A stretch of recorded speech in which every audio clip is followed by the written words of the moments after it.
Herkese merhabalar, ben Huri. Huri Metek Mutfak'ta kanalıma, mutfağıma hoş geldiniz. Pastaneden almaya son evde salsa besleyen tarifi hazırlıyorum. Evet, tarifimi hiç bekletmeden hemen başlıyorum. 600 gram beyaz peynir kullanıyorum. Tuzsuz olanlardan kullanmanızı tavsiye ederim.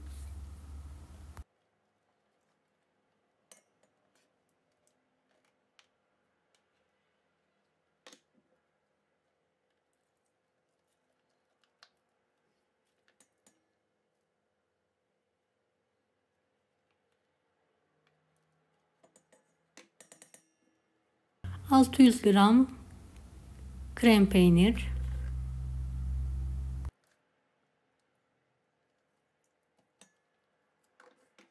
Evet, toplamda 1,5 su bardağı toz şekeri kullandım. Bardak ölçüm 250 mg'dır. Evet, karıştırmaya başlayalım. Hızlı bir şekilde pürüzsüz olana kadar karıştıralım.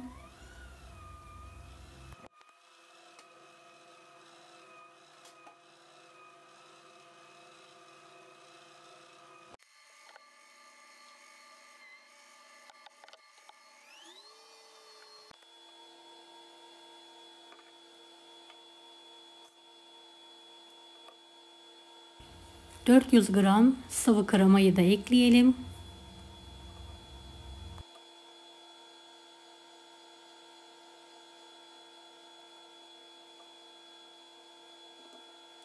...4 adet yumurta kıralım.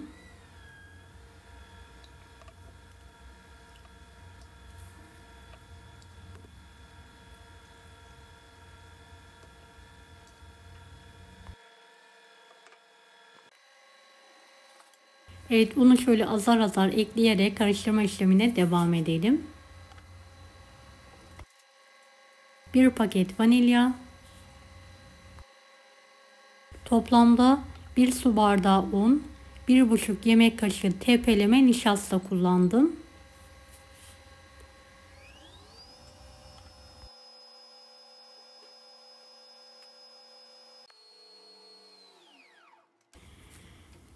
Evet, karışım hazır. 28 santimlik kelepçe kalıbına fırın kağıdını ıslayarak yaydım. Hazırladığım karışımı şöyle spatula ile karıştırdıktan sonra döküyorum ve tezgaha 3-4 sefer vurarak havasını alıyorum. 250 dereceli fırında 35 dakika pişiriyorum. Evet, fit San Sebastian için 1 su bardağı yoğurt, 1 adet yumurta, tatlandırmak için de bal kullandım. Tüm malzemeyi şöyle bir pürüzsüz olana kadar karıştıralım.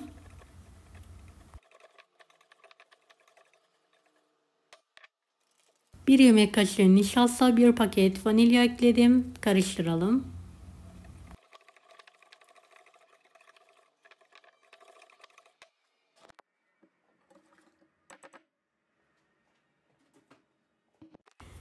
Ve şöyle küçük kaplara pay edelim.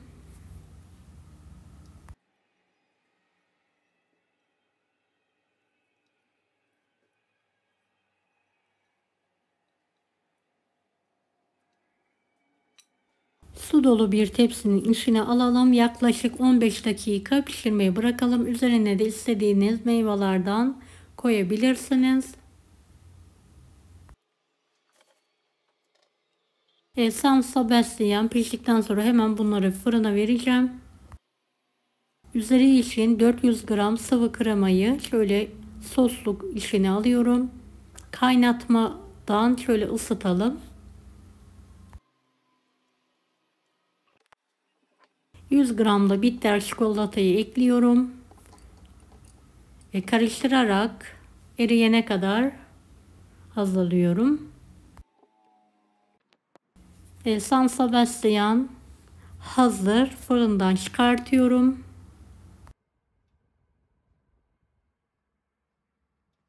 Diğerlerini fırına veriyorum. Şöyle bir salladığımda sallanmalı. Soğutmaya bırakıyorum. Diğerleri de hazır. Sosum da hazır. Sosumu şöyle bir kavanozun içine alıyorum.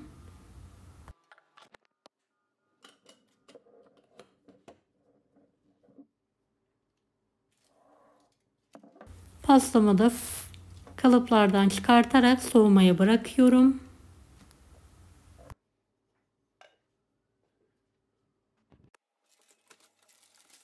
Evet, kelepçeli kalıbından alıyorum ve soğumaya bıraktıktan sonra şöyle bir kutum var. Kutunun içine alarak buzdolabında en az 3 saat dinlenmeye bırakıyorum.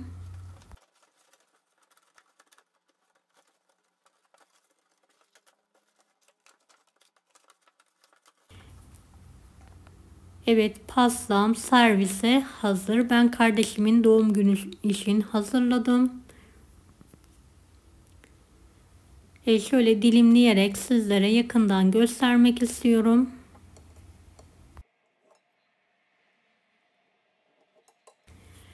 Evet, dilimlere keserek şöyle yan olarak servis yapıyorum.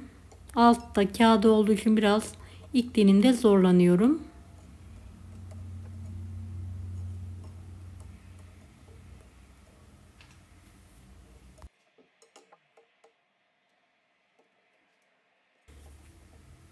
Evet, ilk dilimi şöyle ters olarak servise hazırlayalım. Evet, diğer dilimleri de keserek hazırlıyorum.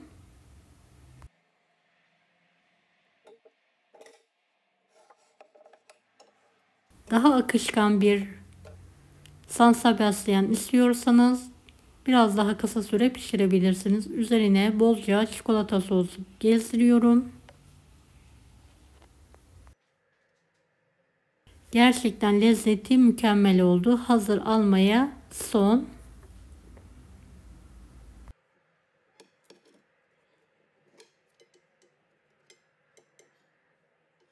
Evde sizler de kısa sürede hazırlayabilirsiniz. Bir dilim fiyatına koca bir pasta hazırlayabilirsiniz.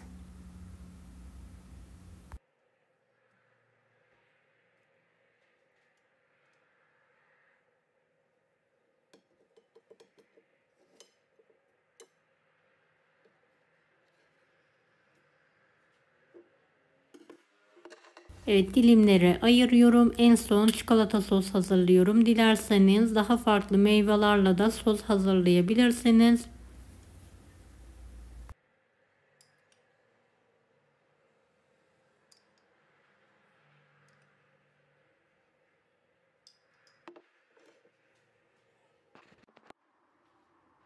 Diyet San Sebastian üstüne de biraz çikolata sosu gezdiriyorum. Deneyecek olan herkese şimdiden kolaylıklar dilerim.